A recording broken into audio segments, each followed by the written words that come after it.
जानकारी मिल रही है वो ये कि 8 संदिग्धों ने 4 जगहों पर विस्फोट करने की योजना बनाई थी। मतलब कि 4 अलग अलग जगहों पर ये विस्फोट किए जाना था। दो के ग्रुप में 4 शहरों में जाने की इनकी प्लानिंग थी। एक साथ 4 शहर दहलाने की प्लानिंग थी। हर ग्रुप अपने साथ कई आईईडीज ले जाने वाला था। ये सूत्रों के मुताबिक जानकारी मिल रही है कि किस तरह से अलग अलग ग्रुप्स इन्होंने बनाए हुए थे। लेकिन जिस तरह से फरीदाबाद में इतनी मात्रा में विस्फोटक पकड़ा गया, जो तमाम लीड्स मिलती गई, तमाम डॉट्स को मिलाते गए, उसके बाद ये थोड़े घबरा गए, हड़बड़ा गए और यही कारण है कि दिल्ली में जाकर आनन फानन में ये ब्लास्ट किया गया। अब ग्राफिक्स के माध्यम से हम आपको बता रहे हैं दिल्ली ब्लास्ट का न्यू कनेक्शन क्या है। मुजम्मिल, अदील, उमर, शाहीन ने 20 लाख रुपया कैश जुटाया। 20 लाख रुपया डॉक्टर उमर को सौंपे गए। आईडी तैयार करने के लिए 20 क्विंटल से ज्यादा एनपीके उर्वरक खरीदा गया। गुरुग्राम नू से 3 लाख रुपए में खरीदा गया था ये एनपीके। अब इसके अलावा अगर बात करें तो 20 क्विंटल से ज्यादा एनपीके उर्वरक खरीदा गया, जो जानकारी मिल रही है। उमर ने सिग्नल ऐप पर 2 से 4 सदस्यों वाला एक जो ग्रुप है वो बनाया था।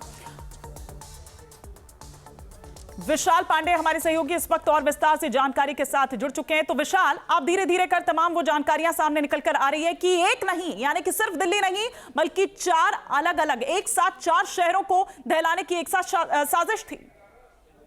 बिल्कुल, देखिए, और आपको बता दें कि जो मुख्य इस पूरे घटनाक्रम में संदिग्ध आतंकी किरदार हैं, चाहे हम डॉक्टर मुजम्मिल की बात कर लें, डॉक्टर आदिल की बात करें या फिर शाहीन या उमर की बात कर लें, इन सभी ने मिलकर जो करीब 20 लाख रुपए कैश अपने पास जुटाया था और उसके बाद उसमें से कुछ पैसों से करीब 3 लाख रुपए के आसपास से 20 क्विंटल से ज्यादा जो है एनपीके उर्वरक खरीदा था नू और उसके आसपास इलाकों से।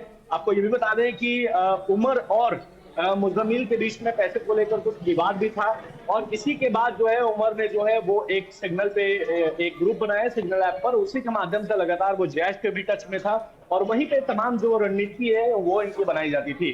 पुलिस फिलहाल जो है इनके मोबाइल फोन्स और लैपटॉप और तमाम जो टेक्निकल डिवाइसेज है उसको खंगालने में लगी हुई है और ज्यादा जानकारी जुटाने के लिए लगातार सुरक्षा एजेंसियां जो है वो फॉरेंसिक की भी मदद ले रही हैं। ठीक है विशाल, आप हमारे साथ बने रहिए। इस बीच हमारे साथ राहुल डबास भी जुड़ चुके हैं। और राहुल, देखिए किस तरह की स्ट्रैटेजी थी। अलग अलग जगहों से मतलब 3 लाख रुपए का जो एनपीके है उर्वरक वो खरीदा गया नू से, गुरुग्राम से, और 20 क्विंटल दरअसल इनको इकट्ठा करना था क्योंकि अलग अलग ग्रुप्स डिवाइड किए गए थे कि 4 यानी कि 2 की संख्या में होंगे। 4 अलग अलग जगहों पर जाएंगे, अलग अलग शहरों पर जाएंगे और एक साथ करेंगे।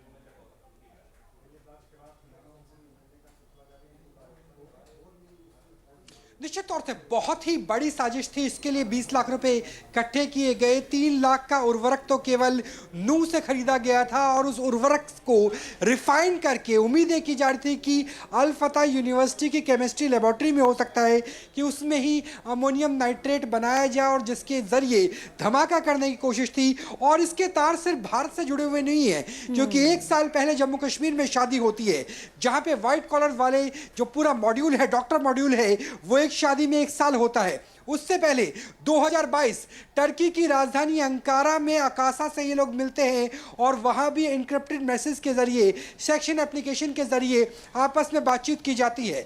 ये भी कहा जा रहा है कि जैश-ए मोहम्मद, खुरासान मॉड्यूल और पाकिस्तान की खुफिया एजेंसी ISI से फंडिंग भी मिल रही थी। टेरर नेटवर्क के लिए पूरा जाल भी बिछाया जा रहा था।